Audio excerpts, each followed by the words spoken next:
What is doing, you boys coming through once again. Today we're gonna talk about the Mara. So what's up with the Mara, man? They just got a big head. But before we continue with this, man, I want to use this time, man, to remind you to not forget to hit the like, throw your comment over there to help push this video out there. I highly appreciate it. For those subscribers, my subscribers, man, thank you very much for the support. I highly appreciate every single one of you, man, 100%.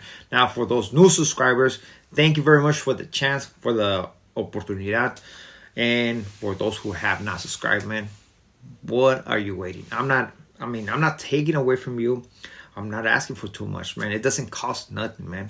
All you have to do is subscribe to the channel. All you got to do is help this channel be pushed out there. And I do appreciate it on some real stuff. So let's get to the news, man, because the Attorney General, right? I believe the Attorney General came on the news conference saying that they got a high-ranking individual from the MS-13, man, Los Maras.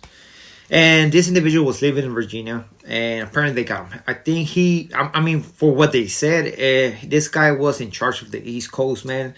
We know that the Mara is all over the place in the United States, in different countries. They're in Mexico, in El Salvador, in Honduras, man. They're all over the place, man. I'm pretty sure there's even people in Europe, you know. Never know. Canada, most likely. These individuals are very dangerous, man. That's one of the gangs that you hear the most because we know how ruthless they are, right? They don't play around. They go kamikaze on their victims, meaning that they don't care. They be cutting stuff, and you know, it's so bad, man. It's so bad. But the thing about this guy, yes, ranked number 3rd, apparently, this individual. But why? Why? Because he don't have papers. But why is this guy in the United States, right? That's a lot of, there's some big questions that a lot of individuals might have. Why all of a sudden they caught this guy and he was a dangerous criminal, ranked number 3rd in the United States, guy with more influence, right, from the MS. Why all of a sudden? I want to talk about this, right? Because a lot of times when we see this news on on TV or internet, however you seen this news, it's like, okay, we just made the streets safer because we picked up this criminal off the streets and stuff like that. But I want you to know this. Usually when people go to prison, right, they commit whatever offense. They unalive somebody, 187, whatever it is, man. Usually if you don't have papers, if you're a resident, your felony is going to put you in a deportation process, right?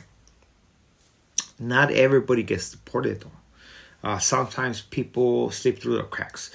Whether they still got the whole book, the ICE individuals, the Border Patrol individuals, they don't go over there and pick you up, so they have to let you go.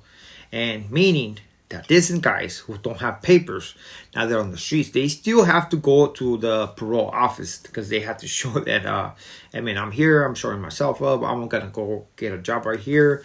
And they still got them on paper. Because if this individual was not to go to the parole office, they will put a arrest warrant towards this individual, right? So they do this, man, and what happens? They put on the list, and eventually, when you see those news about doing ICE raids and stuff like that, these are the people they pick up when they say, "Oh man, we just picked up a dangerous criminal from the streets." It's just, yeah, you picked him up because you let him go. You never went and picked him up once he paroled from prison, and I think that's what possibly happened with this individual. Now, being this the issue, right? What's gonna happen with this guy? I think he's gonna go to El Salvador. That's what the Attorney General said, that he was gonna go to El Salvador. But if this individual, let's say, crossed to Mexico, crossed to the United States, right? Got deported, crossed to the United States, and still wanted to live right here in the United States, in Virginia, what he's gonna be looking into, right? Meaning, how much time he's gonna do if he's gonna do some fed time. Because usually if you commit a crime, and they say, you know what, you're banned for 10 years, 20 years, or you're banned for life, which I'm assuming he's going to be banned for life. You have to pay some price. You have to go to do some federal time. And I do wonder if this guy is going to do some federal time right here in the States and then sent to El Salvador. We don't know.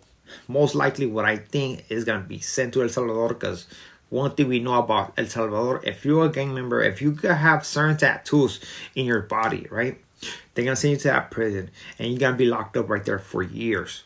And what is going to be the crime? Being a gang member. That's the crime. And that's how El Salvador is cleaning up their streets. Or can you get mad at that? Can you complain about that? No, you can't, man. El Salvador going through, it went through a lot of violence. It went through a lot of violence. And these guys, hijo de la gran puta, man. Those guys were doing a lot of stuff, man, on some real shit, man. Those pisados were doing too much, starting businesses, taking that stuff by force and stuff like that. And you know what I mean, right? And they were being scandalous. On some real shit. I'm just gonna say how it is, man. Especially those guys in El Salvador, they're being scandalous, and that's why the government hated these individuals with the passion, and that's why they passed those laws to put them away for years, just because they were members of that gang, man. And you cannot get mad at that. I'm sorry, inhumane, like the president said from El Salvador. Hey, man, if you think I'm violating their human rights, it's all good, man. But go ahead, take them with you. Nobody came forward and say, oh, you know what, I would take them. Hell no, man. Everybody wants to speak, but at the end of the day, do you want to deal with the issue? Nope, right? That's 100% sure. But it's a big hit against the MS-13, whatever gang it is, man. They have so many names. They have so many cliques. And one thing about this gang, man, is that they're ruthless. I came across a lot of these individuals in prison, and trust me, I just remember seeing the thing like this on their back of their. And I just remember seeing the thing like this on the back, on their back, like all big, And there were nothing but pisados. Cerote, hijo de la gran puta.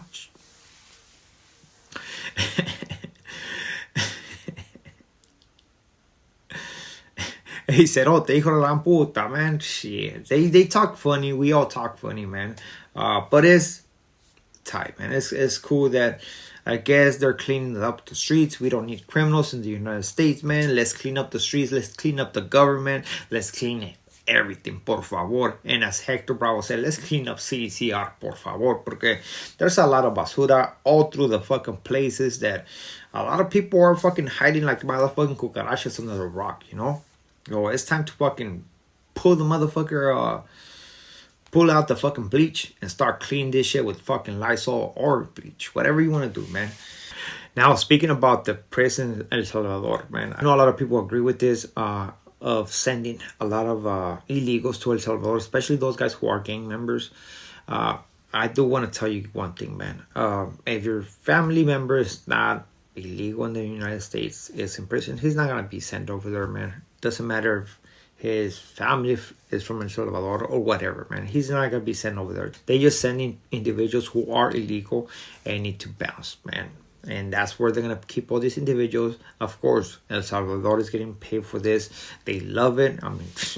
It's better than housing individuals for free. So getting paid for that stuff, they love it. Probably that's why they built that big prison, man. Just think about it. This guy's probably never going to get out of prison, man. It's insane. You're giving your life to prison just because of your affiliations, your tattoos, man.